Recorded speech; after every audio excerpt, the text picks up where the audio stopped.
Hello everyone, my name is Courtney Thompson and my presentation today is on waist training, a how-to guide. Before we begin waist training, we need to know what is waist training. Well, waist training, also known as tight lacing, is the process of gradually reducing your waist size with the aid of a corset. Women get involved in waist training in hopes of obtaining the highly sought after hourglass figure. Wearing steel-bone corsets came to fame in the Victorian era, but in recent times it has been making a comeback. Thanks to celebrity women like Kim Kardashian, Beyoncé, Dita Von Teese, Christy Mack, Amber Rose, and many more, waist training has become increasingly popular. Now that we know what waist training is, we need to know the type of corset to purchase. There are many different types of corsets, such as over the bust, pipe stem, ribbon cincher, waist cinchers, and many more. But for the sake of beginner's waist training, we are going to focus on underbust and waspies. Underbust fit right underneath the bust and can end above, under, or on the hip. Waspies focus more so on the midsection of the torso. Now that we know what type of corsets to get, we need to determine what size to purchase. And to do that, you need to correctly measure your torso and your natural waistline. Now, you determine the size of your corset by measuring your natural waistline, as you can see here, and then subtracting 4 to 6 sizes. How many sizes you go down is completely up to you and what your overall waist goal is. Now that you know your size, you must determine if you need a long or short line corset. You take a tape measure and measure from directly under the bust to right on the hip. This length determines the maximum length of your corset. The corset you purchase should not exceed this measurement. If the corset you are looking to buy is 13 inches, but your torso is 11 or 12, then you should look into a short line corset instead of a long. Now, if you have a 34 waist and your torso is 13.5 inches long, then you should purchase a size 28 steel-boned long line corset to begin your waist training journey. We choose a size 28 for our hypothetical 34-inch waist because that is 6 sizes smaller, and we choose a long line corset because she has a 13.5-inch long torso, so she can fit into a long line corset. Now that we know the size that our corset should be, we need to know where to purchase our corset. There are many stores that sell corsets, but for waist training, you need a good, strong quality corset. This is with materials such as cotton and silk with steel boning. Steel boning is absolutely important. You cannot have plastic, as plastic will bend and not give you the support and strength you need to cinch your waist. Corsets from Fredericks of Hollywood, Yandy, Dreamgirl, Victoria's Secret, and so on are more just to look sexy rather than to shape you. One should expect to spend anywhere from $70 to $400 and up for a good quality corset. Brands such as Orchard Corset, Corset Story, Timeless Trend, and True Corset are all good beginning brand corsets to purchase for waist training. All of the sites also have a link that directs you straight to their waist training corsets for your convenience. Now that you have your basic knowledge of corsets and what corsets you should buy, let's learn how to waist train. How to waist train. First, you have to break in your corset.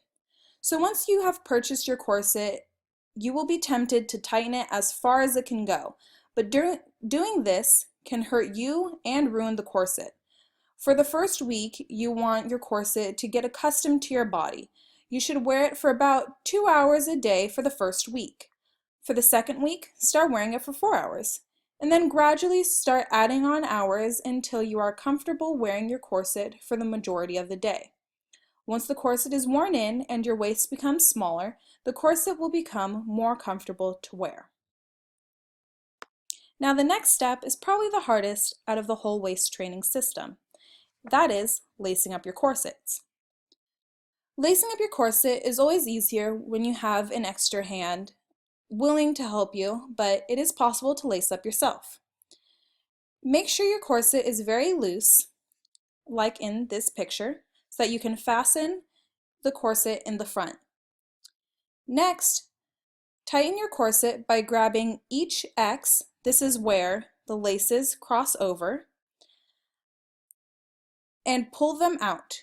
Do this until you get to the main large loops in the middle of the corset. Here in this picture, she is pulling the X's out, and until you get down to this large loop is where you will pull it, tightening the whole corset.